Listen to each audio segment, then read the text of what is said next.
Isang magandang araw po sa inyong lahat. Ngayon po ay March 9, 2022, Wednesday. Ito po ang The Stock Market Today.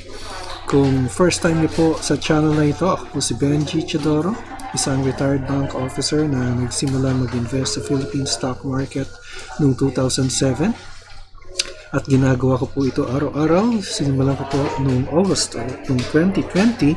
Nire-report ko po ang pinaka-latest news tungkol sa inyong paborito at most active stocks. Kung gusto niyo ng content, iniimbitahan ko po kayo mag-subscribe sa aking channel. Kung meron po kayong stocks na gusto ipa-review, paki-comment lang po sa comment box at aking ipa-prioritize. By the way, hindi po ako financial advisor, so anything I say that in this channel should not be construed as financial advice. Ang ating news ay tungkol sa DMCI at ang resulta ng trading sa ating PSE ngayong araw, March 9, Wednesday, dito lamang sa The Stock Market Today.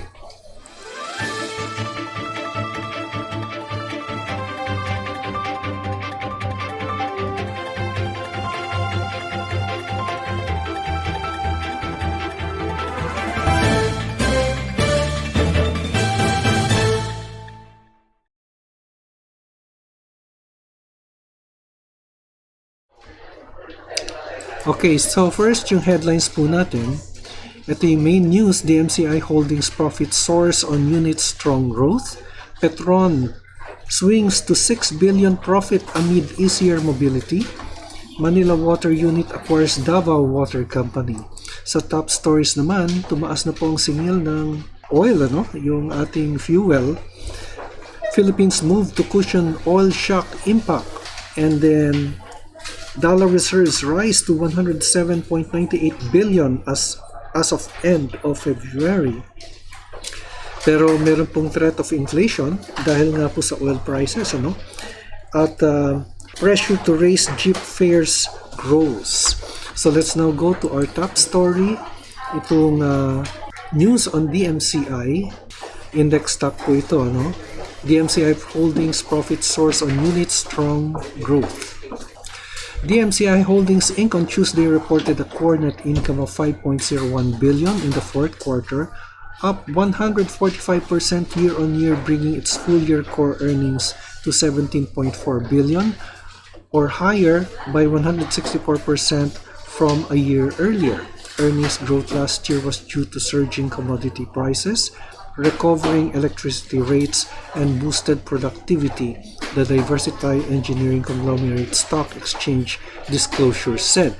Nearly all our subsidiaries grew triple digits in 2021 because of higher productivity and what we believe is the start of a commodity super cycle, DMCI Holdings Chairman and President Isidro A. Consuni said. Including non-recurring gains, fourth quarter net income rose 152% to 4.9 billion. For the full year, net income without one-off items grew 214% or 18.4 billion. In 2020, it recorded a non-recurring loss of 708 million, largely from sales cancellation for a real estate project. Last year, Semirara Mining Corp and DMCI Project Developers Inc. accounted for the 79% core net income for the period. DMCI Holding subsidiaries SMPC contributed 9.2 billion, a 360% upswing from 2 billion previously, following an increase in coal sales, average coal selling prices, and hike in average electricity selling prices. So yan po, But yung study po na ginawa ni BDO Securities based on the latest financial statements, ni-raise po niya yung kanyang target price for DMCI to 950 from 790. At based on yesterday's prices, 923 na po ang DMCI. So, konti na lang po ang upside or halos within the valuation na ang presyo ng kanyang stock. So, maintain neutral lang po ang advice or ang recommendation ni BDO. Pero nasa sa inyo po yan, Do your own research at hindi po ako financial advisor and buy at your own risk, and based on your own study. Okay? Okay po. So, Let's now go to the Philippine Stock Exchange. Before we proceed, ito nga pala, may mga request yung ating mga dear subscribers. Tingnan po natin ito. Okay, sabi ni Justin or Junjun Sebastian, makaka-recover pa po ba ang market natin? Request po MBT and RCR. Yes, of course. Makaka-recover po yan. And knowing the Philippine market is very resilient, who would imagine na ang stock market maka-recover from the pandemic? Diba? That's the worst thing that hit us in 2 years or 3 years, diba? Pero naka-recover po siya. And right now, yung pagbaba ng PSE is only temporary, until the conflict is resolved. So, ako'y naniniwala na ang PSE po ay makaka-recover. Not only the PSE, but the stocks in the PSE will also recover. So, kung merong bumababa, meron din pong tataas. Okay, Junjun, yun po ang aking tingin sa ating PSE. So, MBT and RCR, i-include po natin yan. And now, let's go to the Philippine Stock Exchange and the Philippine Stock Exchange Index on how it fared today. Nasa remote location po tayo. Sana po ay hindi masyadong maingay. So, this is the PSE Index. And the PSE Index ended almost flat. 12.15 points lang po ang itinaas niya. At let's put up our indicators. Yan, just touching the support level of 7,000. Let's place the support at 7,000. Yan po ang pinaka-support ng index. Yan, because there are 3 areas touching or near that. This area and this area. Yan po, yung previous support niya, yung EMA 100, na-breach po yan. At ito po yung next level niya, yung next support level ng index. Okay, so it fell below the 7,000 level at yung ating market activity naman, so halos pantay lang po ang decliners sa advances. 102 companies advanced, 108 declined, while 33 remained unchanged. Okay, the all-share index declined by 0.19%, so almost flat also. So pwede po mangyari yun, positive po ang index, negative po ang all-share. So total, parang nagka-counterbalance lang, The sectoral indices ended mixed. The financials, industrials, properties, and services were in the green. However, mining and the holding companies were in the red, led by mining at 6.83%. Mamaya po, tignan po natin ang mining stocks. So, we'll be reviewing your request, So that would be MBT, RCR, tignan natin si ICT, BDO, NIKL, and MER. Dun tayo sa maganda, positive. At we have our share of negatives today, So ngayon po ay tingnan natin si MBT, requested. Yan, nagkaroon po siya nag-bounce at meron po siyang dividendo at ang payment date po niya is March 31, Yan natin kung masisilip natin. So may cash dividend siya ng 140, I think nakita ko na to. 220 yung kanyang total dividends and it is up by 1.25 or 1 peso 25 centavos. So in general, bearish sentiment pa rin po siya as yesterday touched the 30 level, yung RSI niya, pero umakyat po siya today slightly at 1.25 or 2.38% up. Kaya nga, ang previous support po natin ay EMA 50, but it went way down. So, it's now touching the support area here, 52.73, or almost, it is the support area, and the next support, nandito po sa area to, sa 50.09. So, in spite of the surge today, yung closing price is still below our moving averages, indicating a bearish sentiment.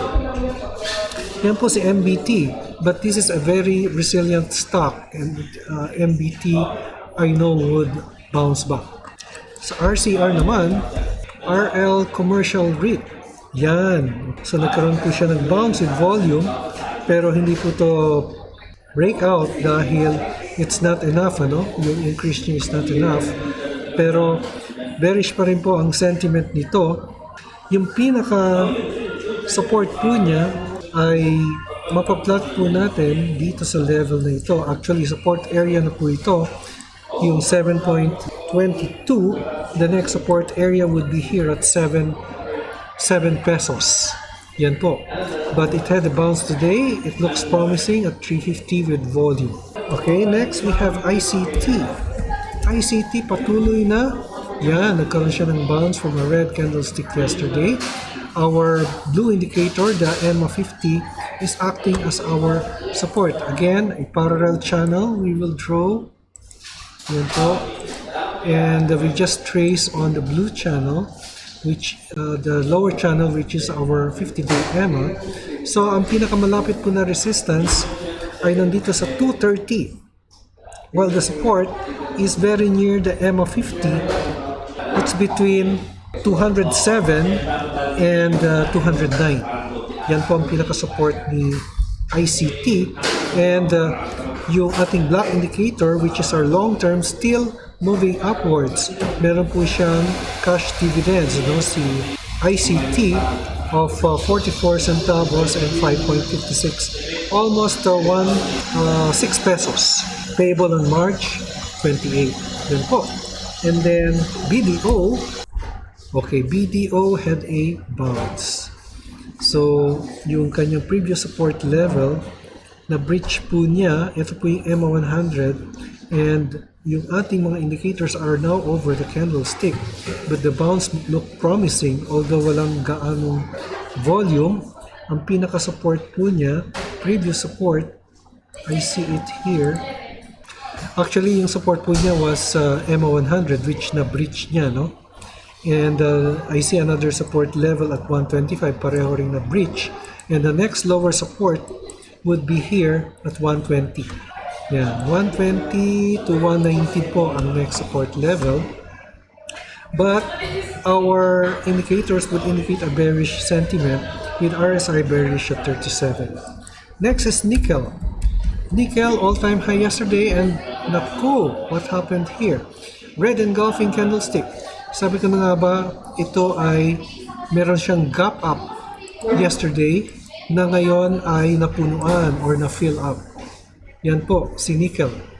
So, pagka nagkakaroon po ng gap na ganito, opening price of today is higher than the previous days. You have what you call a gap up. At na-fill up po yan.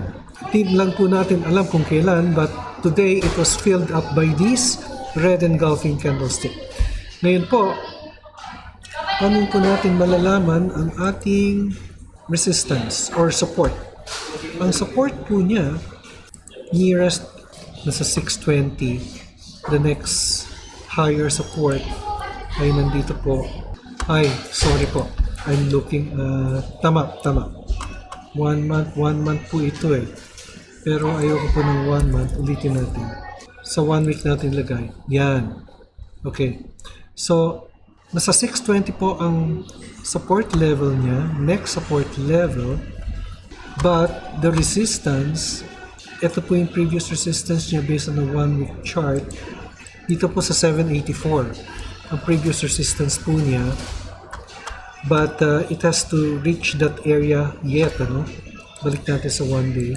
Actually, it almost had reached that level, no? Nasa 857, nasa 784. Yung next resistance niya. On NIKL. Get natin. Yan.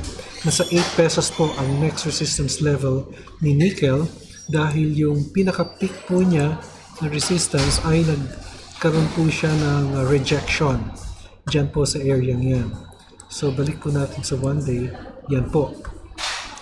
Nagkaroon po siya ng rejection dito sa area to, and yung next support would be at 806 followed by 620 na po yung pinaka-next support level niya.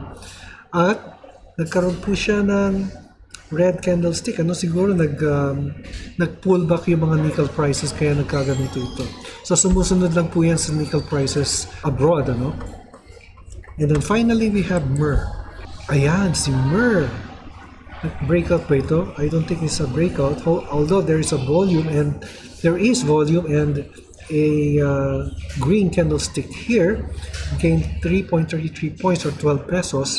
So ang MER po ay, let's take a look at the 1 week chart. Ang pinaka-resistance, actually this is resistance level here at 370.